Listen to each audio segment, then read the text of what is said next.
No, danes bomo risali žensko modno krilo, kjer imamo skico na tabli. Osnovo ženskega ravnega krila imamo že narejeno. Poglejte, odmerite si od dolžine 15 cm na sredini sprednjega dela, ravno tako tudi zadaj, enako 15 cm in pri stranskem šibu 8 cm. In to povežete lepo ravno. Sem naredila, si odmerila, super, lepo. No, kaj pa vidva delata? Jaz se še nisem odločila za pravi vzorc na krilu, Aljoša bo pa pilot. Res? Zelo umetniško? Ampak tole krojno risanje, to je prava umetnost. Ja, lahko bi temu rekli, da je prava umetnost. Ja, nikar tako.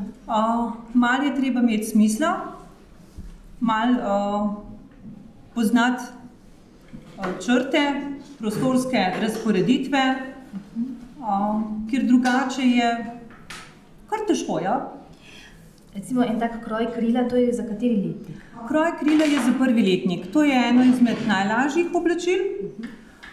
Tako da začnemo v prvem letniku z krili, potem nadaljujemo z hlačami ženskimi, so malo bolj zahtevne. V drugem letniku že bluzice, takšne srajčke in pa potem tudi osnovo ženske jaknice. Tretji letnik je malo težja konfekcija, pa že tudi malo moških hlač in pa suknič, telovnik, nekaj takega, ne. Ampak dijaki si lahko vedno izdelajo oblačila po svojem okusu.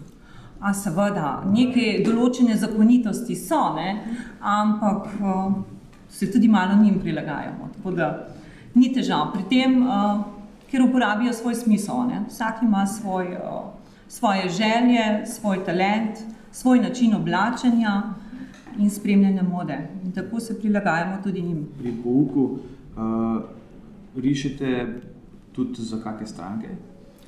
Ja, pri pouku sicer kroje ne rišemo ravno pri pouku, ampak pri praktičnem pouku, no, delamo tudi za stranke.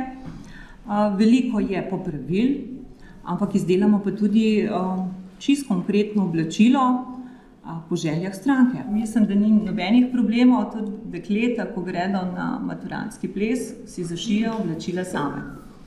Tako da malo pri krojnem risanju naredimo, pri tej konstrukciji, lahko tudi v manjšem merilu, potem pa pri praksi izdelamo konkretno oblačilo.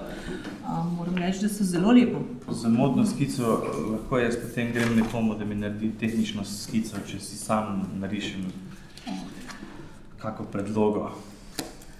Za začetek mogoče šablona. Za začetek šablona bo čisto v redu. Za osnovni kroj imate pripravljene šablonce, potem pa domišljijo ustvariti, malo prostorske razporeditve, malo prostorskega občutka in jaz mislim, da bo uspel.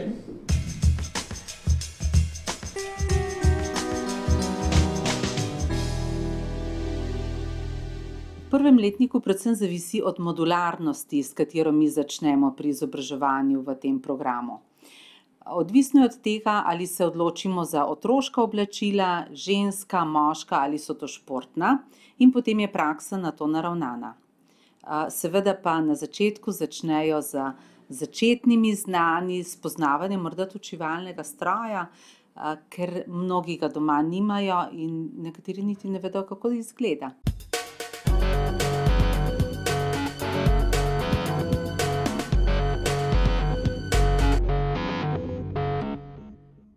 Glejte, Buki, tukaj boste cikcak izrezala kroj, takole, zato da ga razširimo.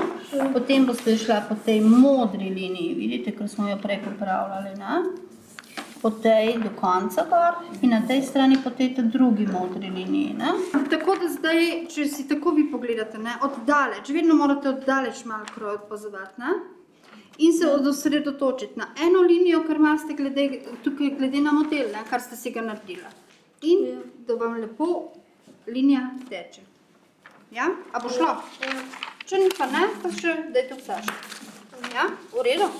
Gospa Martina. Ja? Izvolite. Obstaja kak stroj, ki daš noter sukanc, pa blago pa napišeš program in ti vrže ven, izpljune končni izdelek. Ne, tega še pa zdaj ni. Ne. To bi se bili nekateri veseli kot kreatorji, ne. Ampak delamo še vse ročno. Vidimo, Zdaj, če odmislimo vso to mašinerijo in računalnike, se krojenje vseh teh stoletjih praktično ni spremenilo. Ne, ni se spremenilo. Ostaja še vedno isto. Razne Možnega pogona na električni. To pa v industriji imajo razne pripomočke, je strojno, ne, tračne žage in take, ne, te strežejo, krojijo. Ampak to, kar delamo tukaj v šoli, to je pa, ali pa kakšno obrtne delavnice. Najvišja stopnja so pa... Tik pred maturo. Tik pred maturo, ja, plašči, ne, potem pa tik pred maturo pa še ponovimo, ne, pa lažjega. Drugače pa plašči, jopice, to je pa... Vaši dijaki lahko potem tudi nadaljujejo študij, ne? Lahko imajo lepo iztočnico za naprej in imajo tako, da vsaka, katera konča tale program, ima vsak dijak možnost, da se vpiše na bilo kakšno visoko strokovno šolo. To je kar praksa, ne? Se kar veliko dogaja. Ja, in tudi teorija je k temu prilagojena, da nimajo težav glede teorije na fakulteti. Kje pa se potem večinoma zaposlujejo? Si izberejo, da se same zaposlijo, kakšni potek, drugače so pa zelo iskani. Sploh zdaj, ko je v tem času veliko takšnih manjših obrtnih delavnic, jih kar veliko iščejo in tudi na našo šolo kličejo. Povpraševanje je. Povpraševanje je zopet veliko, lahko rečem. Skozi govorite o ženskem spolu, a fantov pride kaj?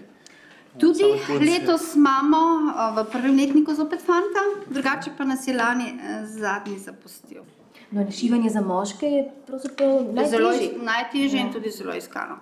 Tako da moram reči, tudi mi delamo moške stvari, moške hlače in te se seznanijo, kroje moške suknjiče, tako da se praktično spoznajo z vsem, ne, lahko oblačijo in ženske in moške.